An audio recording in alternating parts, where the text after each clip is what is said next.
Hello दोस्तों, learning online class में आप लोगों का स्वागत है। आप लोग इस चैनल पे नए होंगे तो चैनल को सब्सक्राइब करिए, वीडियो को लाइक करिए। हमें यहाँ सिद्ध करना है, दिया है प्रश्न की √5 एक अपरिमेय संख्या है जो प्रश्नावली 1.3 में है। यह क्लास 10th के बिहार बोर्ड एग्जाम के लिए अत्यंत महत्वपूर्ण क्वेश्चन है।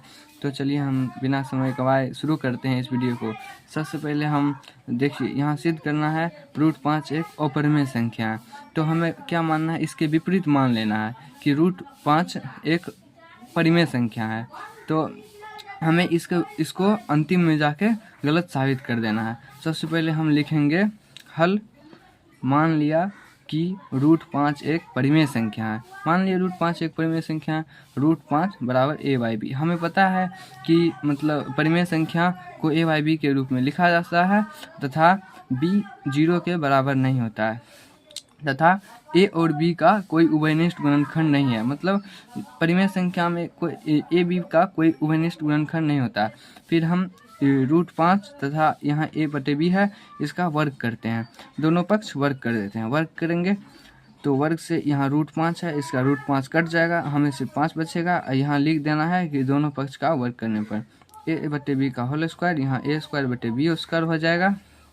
फिर 5b² बराबर a² है, आ जाएगा। मतलब यहाँ जो भाग में है इधर गुना में हो जाएगा, तो यहाँ गुना में आ गया। और a², तो हम लिख सकते हैं a²/5। यहाँ a² है, इसको 5 लिख दिए।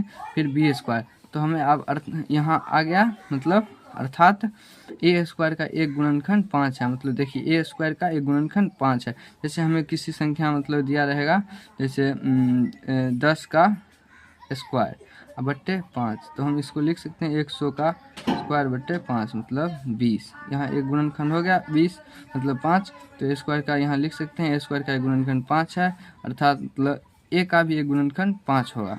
ठीक है, तो जैसे हम ऊपर किए थे फिर वैसे नीचे करेंगे।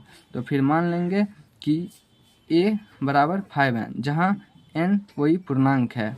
फिर क्या करना है, हमें यहाँ दिया है √5 बराबर a/b। फिर √5 बराबर a/b हम ऊपर में माने थे, उसी को फिर यहाँ लिख देना है।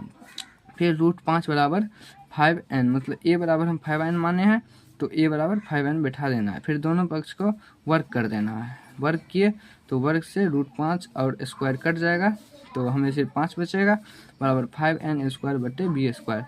5 इधर b² है भाग में, इधर आएगा तो गुना में हो जाएगा, तो हम यहाँ 5b² लिख सकते हैं, बराबर 25। 5 का स्क्वायर 25 होता है, और n² 25n²। b² बराबर लिख सकते हैं 25n²/5। तो 5 को 25 से काट देंगे तो 5 हो जाएगा। b² बराबर 5n² हमें प्राप्त होगा। तो b² इधर 5 गुना में है, इधर आ जाएगा भाग में 5, बराबर n² बचेगा। अर्थात b² का एक गुणनखंड 5 है, जैसे कि हमने ऊपर में माना था, ऊपर में मान लिया था। ऐसे करके नीचे भी मान लेना है। फिर हो जाएगा, इसलिए b का भी एक गुणनखंड 5 होगा।